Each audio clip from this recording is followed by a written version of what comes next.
Tapi dilihat daripada sudut pandang keimanan, ini adalah sebuah pembuktian atas benarnya sabda Nabi Muhammad SAW. Ketika Nabi Muhammad masih hidup, ketika beliau dalam kondisi salah satu yang tersulit di dalam hidupnya, maka beliau sempat bersabda, La tuftahanal Konstantiniyah, fala ni'mal amiruha, wala ni'mal jaishu, dzalikal jaish.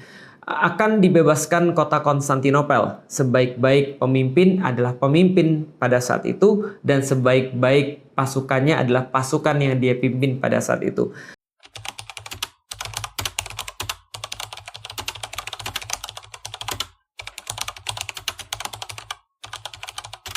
Assalamualaikum warahmatullahi wabarakatuh. Tentu tidak berlebihan ketika kita menyampaikan bahwa 29 Mei 1453 adalah termasuk salah satu tanggal yang paling penting di dalam sejarah dunia. Atau minimal ini adalah tanggal yang penting bagi sejarah umat muslim. Karena kenapa? Karena di tanggal ini ada sebuah kejadian besar, yaitu takluknya kerajaan Bizantium atau kekaisaran atau Imperium Bizantium di tangan kaum muslimin, yaitu sebagian daripada Romawi akhirnya jatuh dan akhirnya bisa untuk dibebaskan oleh kaum muslimin. Dan kita tahu teman-teman sekalian bahwasanya episode kejayaan kaum muslimin itu dimulai dari ketika Al-Quran diturunkan. Ketika zamannya Rasulullah Muhammad SAW, di situ dibangun fondasi-fondasi Islam, dibangun bagaimana peradaban Islam itu akan digelar di dalam sejarah peradaban dunia, dan itu berlanjut menjadi kekhilafahan Khulafaur Rasyidin. Setelah kekhilafan Khulafaur Rasyidin dilanjutkan kemudian dengan kekhilafan Umayyah. Lalu setelah kekhilafan Umayyah dilanjutkan lagi menjadi kekhilafan Abbasiyah. Nah, setelah kekhilafan Abbasiyah ini ada satu kekhilafahan yang mereka bukan orang Arab. Mereka satu-satunya kekuasaan kekhilafahan yang ada di dalam dunia Islam yang berasal dari kaum selain Arab, yaitu adalah orang-orang Turki yang mendirikan kekhilafan Utsmani. Maka kalau kita berbicara tentang Utsmani, biasanya orang akan mengingat tentang Sulaiman Al-Qanuni atau Sulaiman the Magnificent.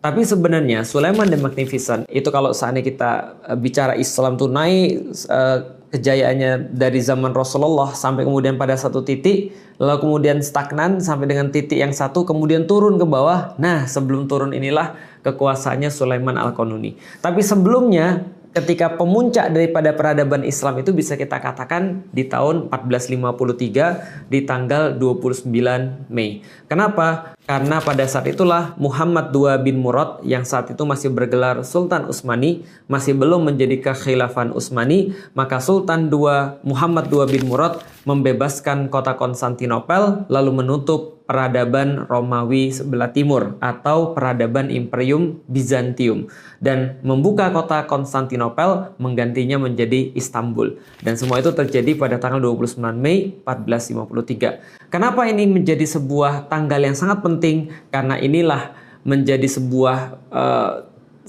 titik balik, sebuah titik yang sangat penting di dalam Islam, menjadi titik balik daripada apapun yang disampaikan oleh orang-orang Barat, bahwa peradaban Islam adalah peradaban yang masih muda, peradaban yang masih di bawah daripada peradaban Barat. Tapi ini membuktikan bahwa peradaban Islam menguasai dunia dengan menguasai kota Konstantinopel yang menjadi kota nomor 1 yang paling dibanggakan pada saat itu.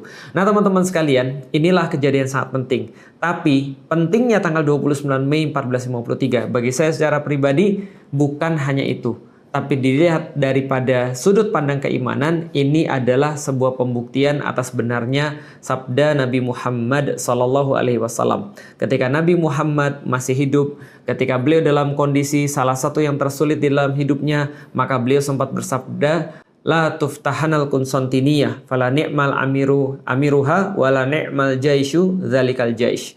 Akan dibebaskan kota Konstantinopel. Sebaik-baik pemimpin adalah pemimpin pada saat itu, dan sebaik-baik pasukannya adalah pasukan yang dia pimpin pada saat itu.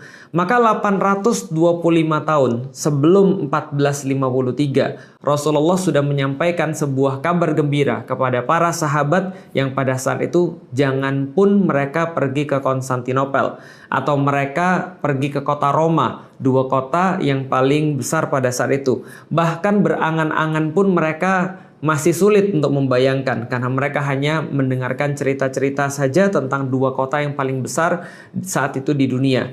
Tapi ketika ada yang bertanya, kota mana akan dibebaskan terlebih dahulu ya Rasulullah? Apakah kota Konstantinopel atau kota Roma? Maka Rasul menjawab, Madinatu Hirakla tuftahu awalan. Yaitu adalah kotanya Heraklius akan dibebaskan terlebih dahulu dengan hadis yang tadi. Ini adalah sesuatu yang sangat luar biasa karena pada saat itu Rasulullah sedang menghadapi salah satu bagian tersulit dalam hidupnya, itu adalah perang Ahzab, di mana orang-orang semuanya sudah pasti Rasul akan jatuh, kalah, dan Islam akan hilang.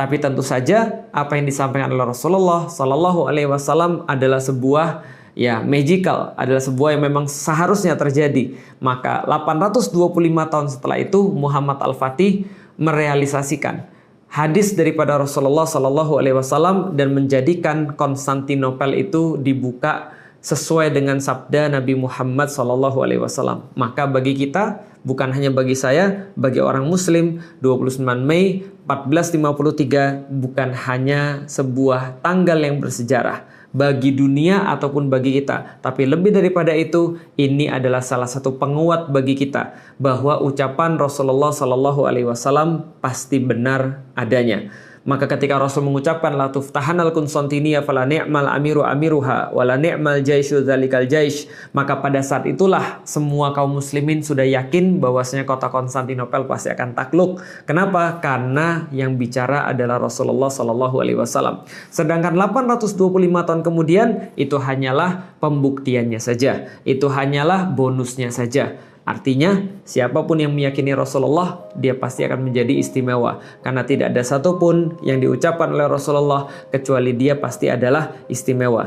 Pelajaran berikutnya bagi kita adalah, bagaimana Muhammad Al-Fatih, yang menjadi generasi ketujuh daripada Sultan Utsmani, yang sejak awal, Sultan pertama, Osman Ghazi, dia sudah mengimpikan untuk membebaskan kota Konstantinopel, lalu kemudian diwariskan pada anaknya dengan usaha-usaha yang terbaik, bagaimana 7 generasi Sultan Utsmani, yang melanjutkan generasi sebelumnya daripada Kesultanan Abbasiyah, yang melanjutkan generasi sebelumnya daripada Kesultanan Umayyah dan Khulafaur Rasyidin. Semua berawal daripada Rasulullah, lalu kemudian dilanjutkan dengan usaha-usaha yang terbaik sampai berujung pada Muhammad Al-Fatih, Muhammad II bin Murad, yang membebaskan kota Konstantinopel.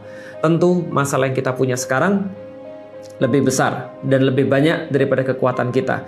Tapi tidaklah kita terbatas pada apapun yang menjadi kenyataan. Yang menjadi batas kita hanya yang Rasul ucapkan, yaitu adalah bahwasanya Islam akan kembali berjaya.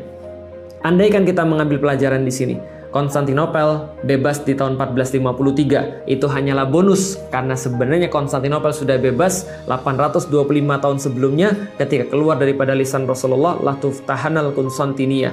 Maka sama dengan yang lain, pembebasan Baitul Maqdis itu juga sama. Maka ketika Muslim akan diberikan kesempatan, diberikan amanah untuk mengatur dunia ini, itu pun juga adalah kepastian. Yang menjadi pertanyaan adalah, seberapa yakin dan keyakinan seperti apa yang akan menggerakkan usaha kita yang terbaik untuk menyambut janji Rasulullah yang pasti.